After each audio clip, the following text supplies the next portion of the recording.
Bismillahirrahmanirrahim. Assalamualaikum warahmatullahi wabarakatuh. Sebelumnya perkenalkan nama saya Madi dengan NIM 211911. Baik, di sini saya akan menjelaskan tema saya, yaitu tentang tangan tasyahud. Syarat selama duduk tasyahud awal maupun tasyahud akhir hanya dilakukan dengan satu jari tangan saja, yaitu jari telunjuk tangan kanan dengan sedikit membungkukkannya.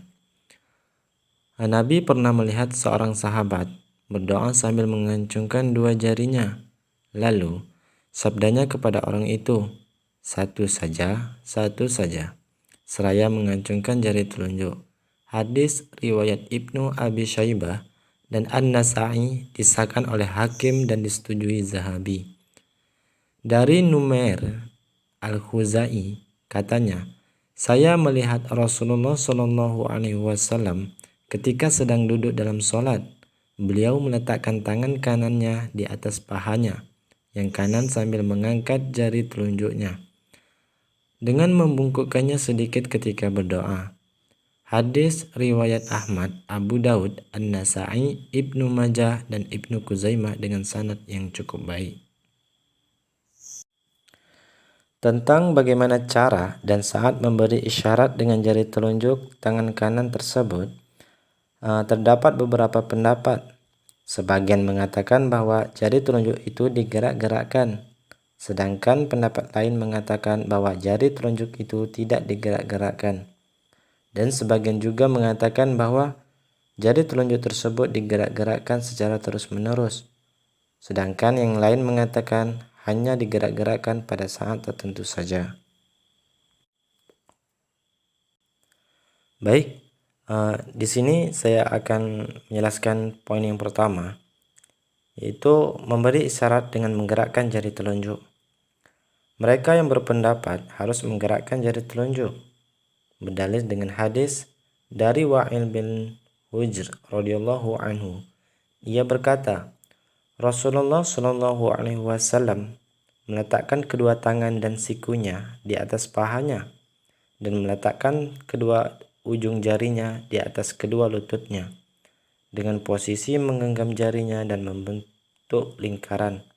Kemudian beliau mengangkat jari telunjuknya dan berdoa sambil menggerakkannya.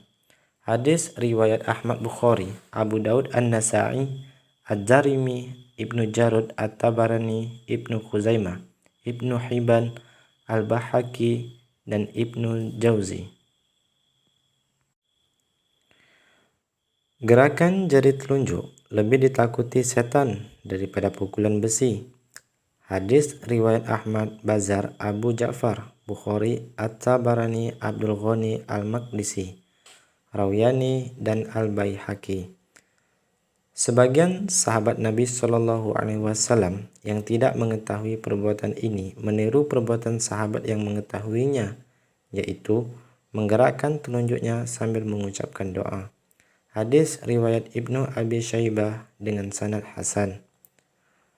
Rasulullah Shallallahu Alaihi Wasallam menggerakkan jari telunjuknya seraya berdoa dengannya. Hadis riwayat An-Nasa'i. Nabi Shallallahu Alaihi Wasallam melakukan perbuatan ini dalam dua tasyahudnya, yaitu tasyahud awal dan tasyahud akhir. Hadis riwayat An-Nasa'i dan Baihaqi dengan sanad syahih. Baik, poin yang kedua yaitu menggerakkan secara terus-menerus dari awal tasyahud. Dalam kitabnya Fi Shifat Asy-Syalat, Syekh Al-Albani berkata, disunnahkan untuk terus berisyarat dengan telunjuk dan menggerak-gerakkannya sambil salam karena doa dilaksanakan sebelum salam, dan ini juga merupakan pendapat Imam Malik dan yang lainnya. Dalam mazhab Imam Maliki, jari telunjuk digerakkan ke kiri dan ke kanan ketika duduk tasyahud hingga selesai sholat.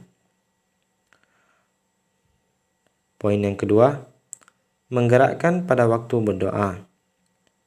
Sebagian ulama berpendapat bahwa menggerakkan jari telunjuk tidak dimulai dari awal tasyahud, akan tetapi dimulai dari awal doa. Pendapat ini juga dipegang oleh Syekh Ibnu Utsaimin. Penjelasan Syekh Muhammad bin Shalih Al-Utsaimin dalam bukunya Fatwa Arkanul Islam. Menggerakkan jari telunjuk dilakukan pada waktu berdoa, bukan di semua waktu tasyahud. Jika kamu berdoa di waktu tasyahud, maka gerakan jari telunjukmu seperti yang dijelaskan dalam sebuah hadis. Menggerakkannya seraya berdoa dengannya. Tempat-tempat berdoa dalam tasyahud adalah Assalamualaikum ayuhan nabi wa rahmatullahi wa barakatuh. Assalamu alayna wa ala ibadillahi salihin. Allahumma salli ala Muhammad wa ala alihi Muhammad. Allahumma barik ala Muhammad wa ala alihi Muhammad. A'udzu billahi min azabi jahannam wa min azabil al-qabr wa min al-fitnati al-mahya wa al-almat wa min fitnati muslimin al-dajjal. Di 8 tempat itulah yang perlu kita gerakkan jari telunjuk kita ke arah langit. Disunnahkan juga ketika berdoa.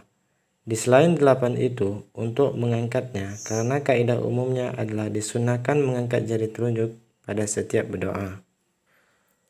Poin selanjutnya yaitu memberi isyarat dengan tidak menggerakkan jari telunjuk. Yang berpendapat tidak menggerakkan jari telunjuk berpegangan pada hadis dari Abdullah bin Zubair radhiyallahu anhu. Ia berkata bahwasannya Rasulullah Shallallahu alaihi wasallam menunjuk dengan jari saat berdoa dan tidak menggerakkannya. Hadis riwayat Ahmad, Abu Daud, An-Nasa'i dan Ibnu Hibban. Hadis ini didhaifkan oleh Syekh Al-Albani. Dalam kitab Zadul Ma'ad, Ibnu Qayyim rahimahullah, ia berkata, hadis yang diriwayatkan oleh Abu Daud dari Abdullah bin Az-Zubair bahwa Rasulullah Shallallahu alaihi wasallam mengangkat jari telunjuknya ketika berdoa dan tidak menggerakkannya.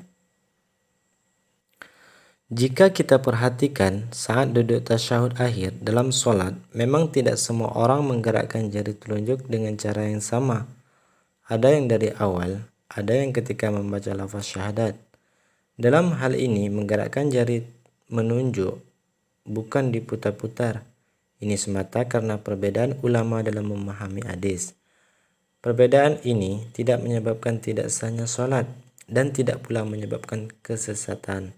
Karena perbedaannya dalam hal furu'iyah yang masing-masing mempunyai dalil hadis Rasulullah SAW.